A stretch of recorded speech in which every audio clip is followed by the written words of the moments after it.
Good morning, students. I am Shashi Verma, your English teacher, and today we are going to learn a new topic, that is linkers. So, what do you mean by linkers? Actually, this linkers is made up of word link. Its basic word is link. Okay, link means to connect, to link, connection banana, jodna. Okay, so linkers means the words that are used to link, or we can say it conjunctions. Here also junction means a place where two things meet. जहाँ पर दो चीज़ें मिलती हैं उसको हम junctions कहते हैं. जैसे सिंपली आप देखें कि बहुत सारे स्टेशंस ऐसे होते हैं जहाँ पे जंक्शन लिखा होता है. ठीक है, जैसे हिसार जंक्शन, भिवानी जंक्शन, या फिर बहुत सारे और स्टेशंस हैं. जो रोहतक भी है, जंक्शन में आता है. सो मीन्स ऐसा प्लेस जहाँ पर दो चीज़ें मिलती हैं, दैट इज़ जंक्शन. और कंजक्शन क्या?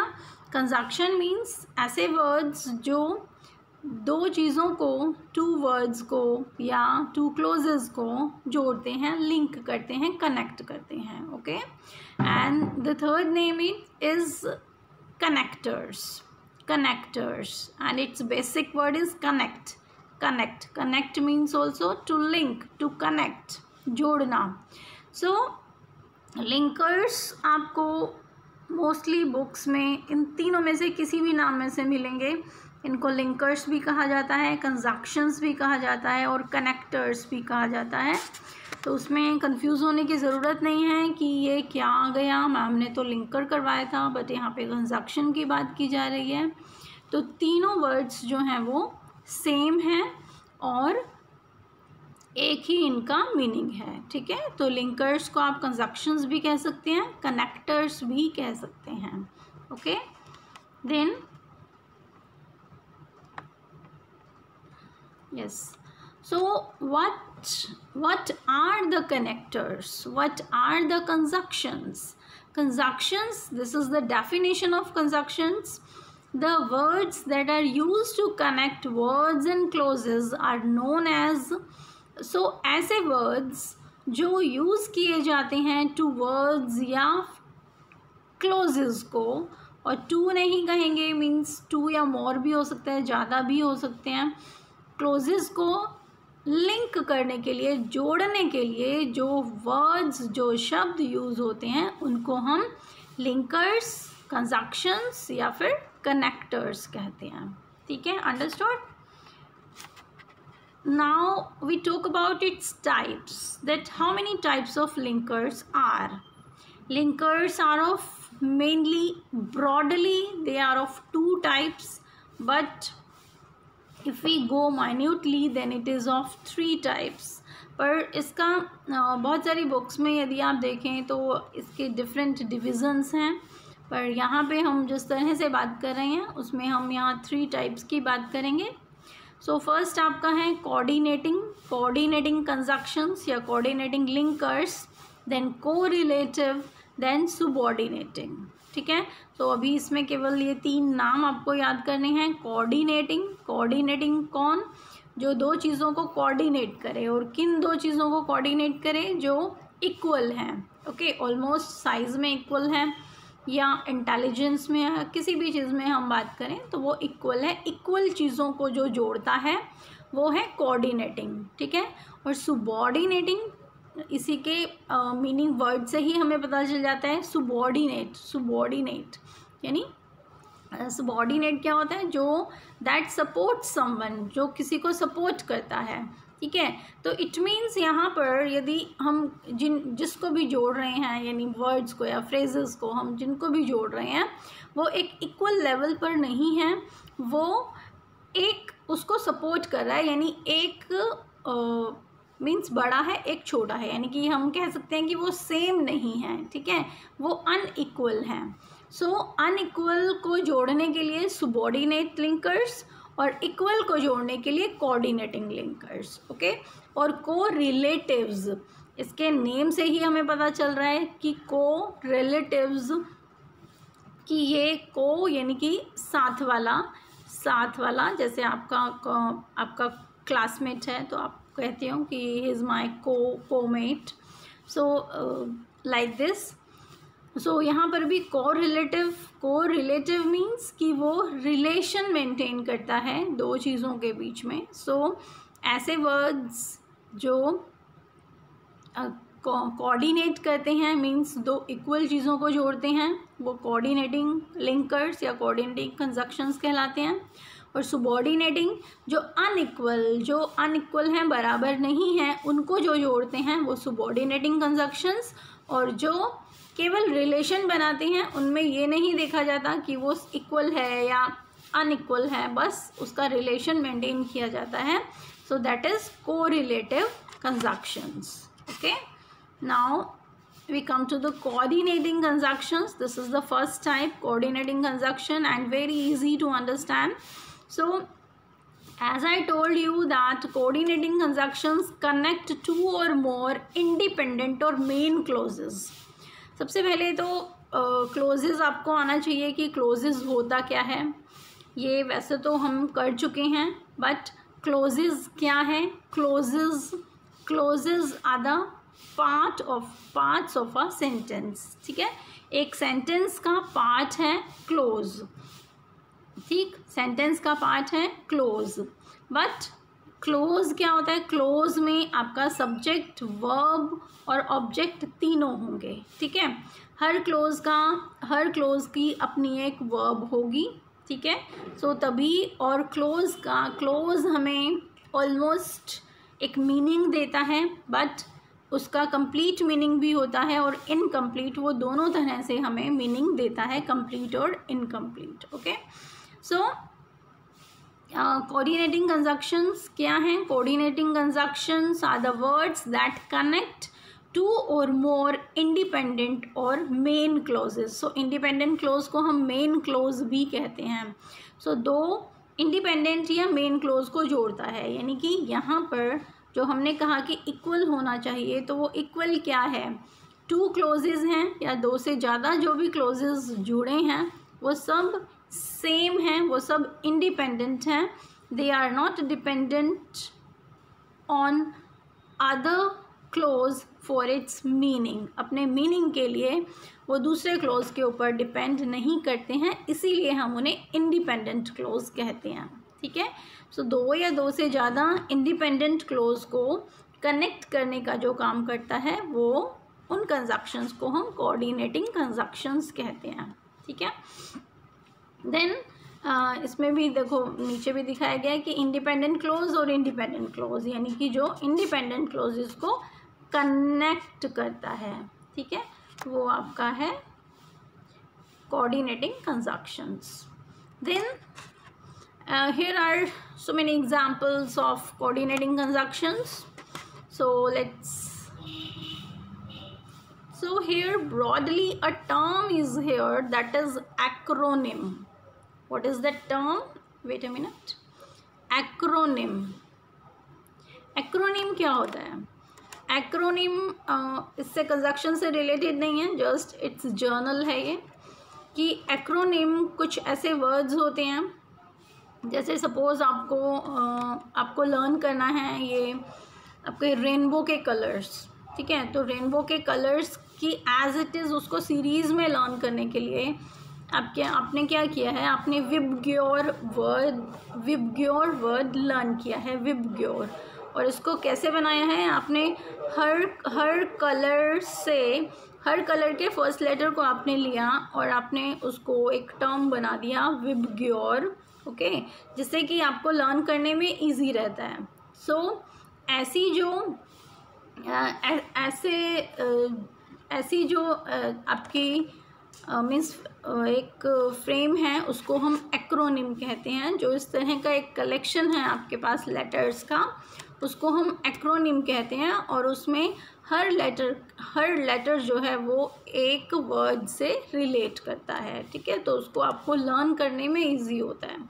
सो इसी तरह से जो आपके कोऑर्डिनेटिंग कंजक्शंस हैं उनको हम लर्न करेंगे फैन बॉयज़ से। Fan boys, FN fan, BOYS, fan boys. Okay, so इसको लर्न करने में इजी रहेगा। सो ये एक्रोनिम है। I hope you understand acronym. So here we start and these are the 7 basic conjunctions। और इनसे जो है इनसे और भी कंजक्शंस बन जाती हैं, केवल 7 ही कोऑर्डिनेटिंग नहीं हैं, और भी हैं, बट एक बेसिक जो हैं वो ये 7 ही आती हैं और इन्हीं से ही हमारी और भी बन जाती हैं। दूसरी कंजक्शंस हैं वो भी हमारी बन जाती हैं इन 7 बेसिक से। हम कोऑर्डिनेटिंग कंजक्शन की यहाँ पर केवल बात कर रहे हैं, ठीक है। सो फर्स्ट है आपकी फैन है ना, तो फर्स्ट हो गया। स्टैंड्स फॉर फोर, और 4 हमें क्या बताता है? 4 हमें जैसे किस सेंटेंस हम पढ़ते हैं आपको और अच्छे से समझ में आएगा। Father scolded me for I had torn his papers. क्या कहा गया है इसमें कि फादर ने मुझे डांटा। क्यों डांटा? I had torn his paper, क्योंकि उसके पेपर फाड़ दिए गए थे। तो 4 क्या बताता है? 4 आपको यहाँ पे इन्फ्रेंस बताता है, किसी भी काम का रीज़न बताता है, ठीक है। सो इस वे में 4 को हम यहाँ पर यूज़ करते हैं। देन नेक्स्ट हमारे पास है एंड देखिए, एंड यू नो, किसी भी 2 वर्ड्स को यहाँ पे आपका है तो हम क्लोजेस की बात कर रहे हैं। किसी भी 2 इक्वल क्लोज को कनेक्ट किया जाता है। Example is I am taking tea and my sister is taking coffee. ठीक है, सिंपल है। मैं टी ले रही हूँ और मेरी बहन कॉफ़ी ले रही है, तो सिंपल है। सो इसको यहाँ पे एंड से कनेक्ट किया गया है, ठीक है। I hope you understand and. The next is an stands for neither either और sometimes we call it neither either, ठीक है, neither either। ये दोनों प्रोनाउंसिएशन ठीक हैं। एक US है, एक UK की है, तो दोनों आपकी ठीक हैं, ठीक है। सो फर्स्ट है नाइदर, मीनिंग दोनों में से कोई भी नहीं, और आइदर मीनिंग दोनों में से कोई भी। तो नाइदर का देखिए, neither of you came to the party, कि तुम दोनों में से कोई भी पार्टी में नहीं आया, तो इसलिए हमने नाइदर लगाया। Either of them can claim this prize, कि दोनों में से कोई भी उस प्राइज़ को क्लेम कर सकता है, यानी दोनों इक्वल हैं, दोनों में से कोई भी उसको क्लेम कर सकता है। तो ये आपका है N. Then we have B for but, B stands for but. And you know, but हम कहाँ यूज़ करते हैं? When we have some contrast, means when we have some opposite conditions. उन 2 क्लॉजेज में कोई ऑपोजिट कंडीशन शो होती है, then we use but, तब हम बट यूज़ करते हैं। For example, I went to the market but the market was closed. क्या कहा गया है? I went to the market, कि मैं मार्केट गया, but the market was close, परंतु क्या था? मार्केट बंद थी। यानी आप जिस पर्पज़ के लिए गए वो पर्पज़ सॉल्व नहीं हुआ। सो आप मार्केट गए शॉपिंग के लिए, बट आपका पर्पज़ सॉल्व नहीं हुआ, मीन्स अपोजिट कंडीशन यहाँ पर है। सो इसीलिए हमने यहाँ पर बट यूज़ किया।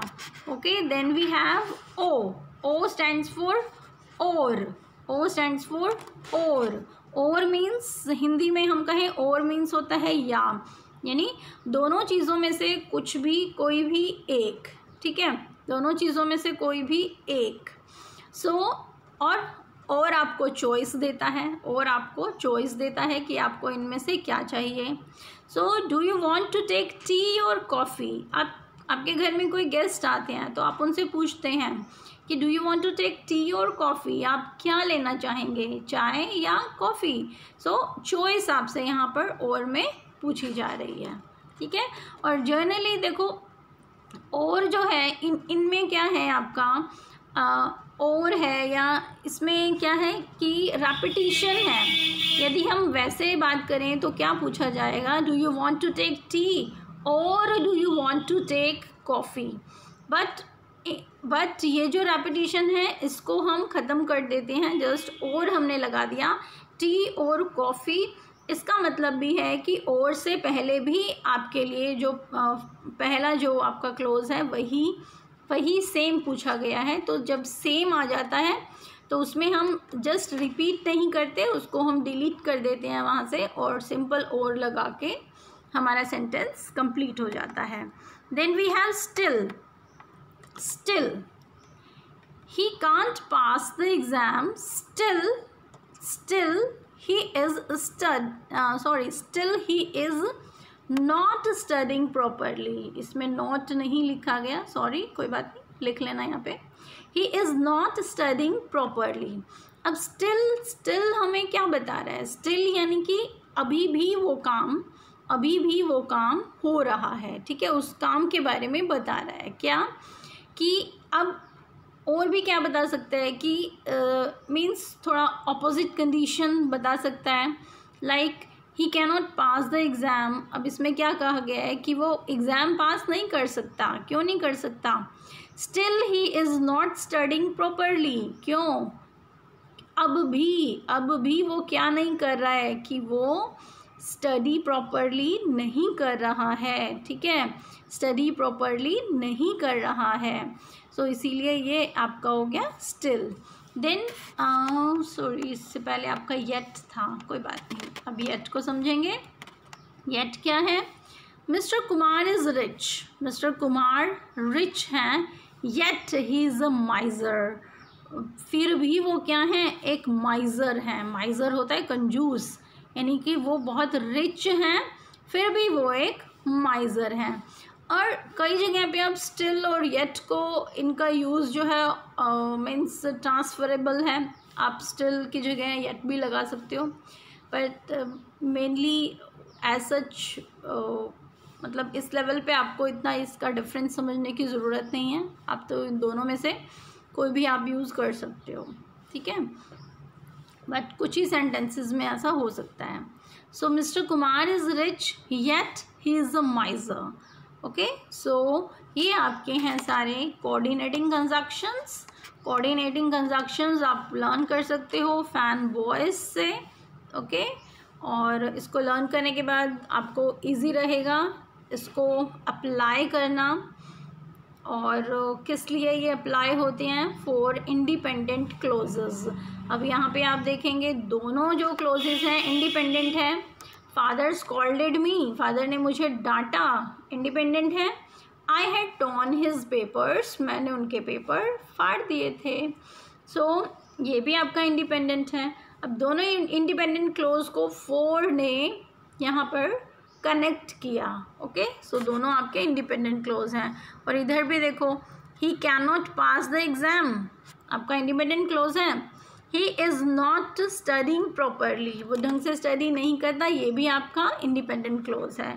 तो इट मीन्स कोऑर्डिनेटिंग कंजक्शंस आपको coordinating conjunctions to independent clause को ज्वाइन करती है, कनेक्ट करती है, ठीक है।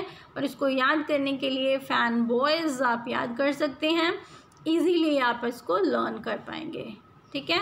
सो ये है आपका for, and, neither, either, but, और, येट एंड स्टिल, ठीक है।